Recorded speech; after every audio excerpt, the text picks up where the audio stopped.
Hello, everyone. Hi, Michelle. This would be an update mostly for you. The others are quite updated on this. But before I begin from the beginning of this for me, I would just like to tell you guys a little bit on where I was when we began this. And it had been some time since I made anything new. And when this was suggested, I basically just, you know, lapped up. And so that's where I was. I was sort of aching to get onto something. And coincidentally, last year I'd had the opportunity to work for a bit with children aged the group that I wanted to work with, which is 6 to 12 years old. And my interactions with these kids were fresh in my mind. And I when Vaishali told me about this, I just wanted to make something for that age group, and that's where I began. So when we were first introduced with Lee, that I will just take you stepwise through what I have been going through during the making of this. And when we were introduced, Lee, it was just uh, that introduction was very fun. But uh, it was after that that I actually started thinking on what I want to really work on, what are the ideas I would like to work on. And since this didn't start as my own, it did not start as an incident within me as the creator of this. That is why I wanted to put together random ideas that I had in my mind, and I put in everything from where these kids that I worked with are presently with the given situation, and what I would like to add to a piece that I would create, for example, the prompts and things like those. So working visually works for me, and that's why I put together, put everything together in pictures on one creative, and that's where I began. That was my first mood board. During this time, and now I'm going to read from what I've written, my notes. Since this work, uh, okay, did not start with a eureka moment of inspiration for me, I began with putting together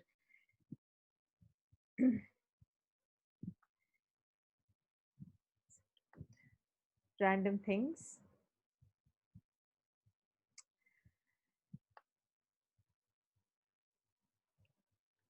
be it pertaining to performance spaces or devices used apart from the body of the performance piece itself, and collated everything on a mood board.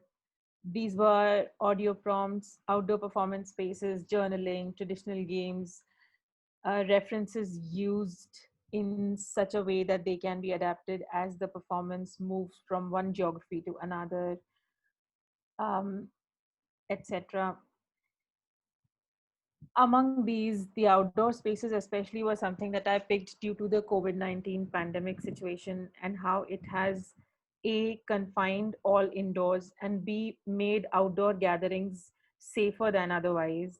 The situation of children in such a situation was also a point of inspiration for me, since I wanted to address their perceived limitations arising due to restrictions posed by the pandemic. Um, there were some links that I went through while researching for that. Some of them, one of them, especially the UNICEF story on children confined in the pandemic, was something that affected me deeply. Lee, you might recall that story. Um, when I presented this to Lee, and when we discussed feasibilities of these random ideas and how they'll be integrated in my work, he gave me inputs on a few things, a few movies and a few plays to watch, which I did. Some of them were outstanding. and also a few plays shared by Michelle, especially the mountain one and the other one which used the 3D sound effect. They were both amazing for me. I caught them just in time, actually. So from here, when I came back with all the inputs from Lee, I and urged by him, I first went on to creating a questionnaire for children to understand actually where they are, because that's where I was beginning. Although I did not end up sending that questionnaire around, uh,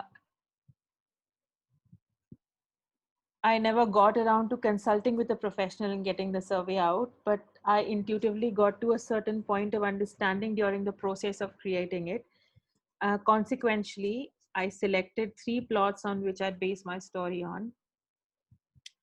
I put these also eventually in a mood board, along with the 3 ideas that I had retained from my earlier mood board, and kept them in front of me. That was my that was my wallpaper for some time on my phone, so that it always kept happening in my head. Each of them, in their own way, focused on the idea that even though a child may be held up incapacitated due to some or the other reason, they can still achieve some truly great things. Or in other words, situations will not be able to hamper them from making a dent in the universe, which was the point I eventually wanted to put across. And from here, I came back with the basic orientation of my story, but and also again, on Lee's encouragement, again, um, I requested 3 volunteers to come and help me, to come together using Zoom as a platform. And we all had a little improv session where I presented to them situations and cued and urged for physical improv to them, followed up by asking them how they felt and how they connected with it personally. This gave me a lot of notes, and I made a jam uh, on my protagonist's character, her challenges, and the world around her. This jam, I'm still using this jam as the guideline to bettering Bob Webb's as a story as it is progressing. So that jam was really like that. That was one of the most fun parts of this whole process of making for me, because these volunteers, because interacting live with someone and then putting the notes from that into that jam was the most fun that I had, actually. Uh, I'm gonna read from what I have written. It's a little bit of a tribute to Lee, though, but I'm gonna go ahead and read it. Um, Lee's dramaturgical questions and notes from this session helped me give shape to my character, her world, and her challenges. Um, the discussion that followed this between me and Lee helped me zero down on the differently able child, but left me thinking on how my work could be sophisticated enough not to unduly affect any group or person. So I had my little protagonist who was differently able. She was inquisitive and not easily thwarted with irrational or unjustified norms. She was on a quest and had challenges, and of course, won them in the end. But I needed to draw parallels to everything because, as I said, I would not unduly hurt any group or person. Otherwise, the whole point of this particular story would be lost to in the story of the story happened with me. Am I audible? Okay, it's coming and going. I'm going to Yeah, stop my yeah. video because my internet connection is disabled. So I'm going to stop my video. Please bear with me. I'm sorry.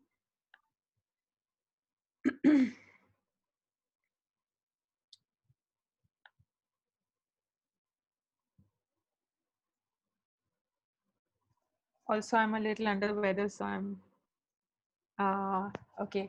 So at this point, when I was moving from my ideas jam, and my little character and her world and her challenges to plot details and the theme of my story, a split into two happened in the story of my story, and my collaboration with Vaishali Bisht on creating this story happened. Vaishali's entry at this point with an idea of her own fit into the gaps of my own work perfectly. She shared with me her story of bubble people in a bubble world. She basically sent me onto a slippery slip. We were on a roll creating this world of bubbles where differently abled Toza is born. Lee suggested I watch the movie Metropolis and also read Brave New World, which again has been helpful in creating something unique and novel for the children to watch and engage in. This collaboration between me and Vaishali uh, actually gave me that alternate world where I could really explore all that I wanted to say, the points that I wanted to make, and still be cautious enough and uh, not hurt anyone, which was one of the main concerns as Lee and I both had. And like Lee pointed out to me a lot of points where I should have refined it. Uh, so so then I and Vaishali developed this story further, and I put it together in 10 beats. This was the second high point for me in the process, because before this I had never worked on a story and put it up in 10 beats. I had never created a story in this way, and now after that I really sat and looked at so many other stories from that point of view, and that was also so much fun. So oh, so I put this story together in 10 beats, and after presenting that, I sat down in an incubating mode and aligned the story with what I wanted to say in the first place. Luckily enough, what actually happened was that the three story plots that I began with, where a child got a superpower or a differently able child made an impact, and the third one as well, all three were met in this story. So which is great for me because like I'm getting a three in one. uh, After this there was after this we uh, sat down and challenged the story, and I still have that screenshot where um, Lee's questions, such as the Little Mermaid references. Some of them were there in the story. What is actually the dilemma here? Is it to pursue self-interest at the peril of her family, or is she a pioneer at sacrificing parents to be a better person or humanoid? What is the moral dilemma at her heart, etc., etc.? Why is this character unique? What is it about them that makes them so unique? Who is it for? I referred to these questions when I was refining my 10 beat draft, and I still am in that process. Actually, I'm still doing two of those. I think I'm still at the point of defining the moral dilemma. That one I'm still addressing in my story. But simultaneously and parallelly, I started working with Vinaya to create a storyboard, because I was very clear of how this is visually gonna be.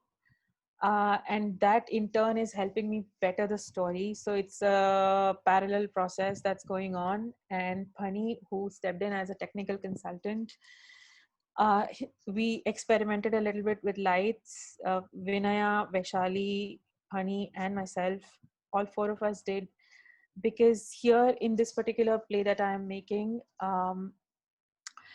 because these bubble people are transparent at so many points, that's why light plays a very important role.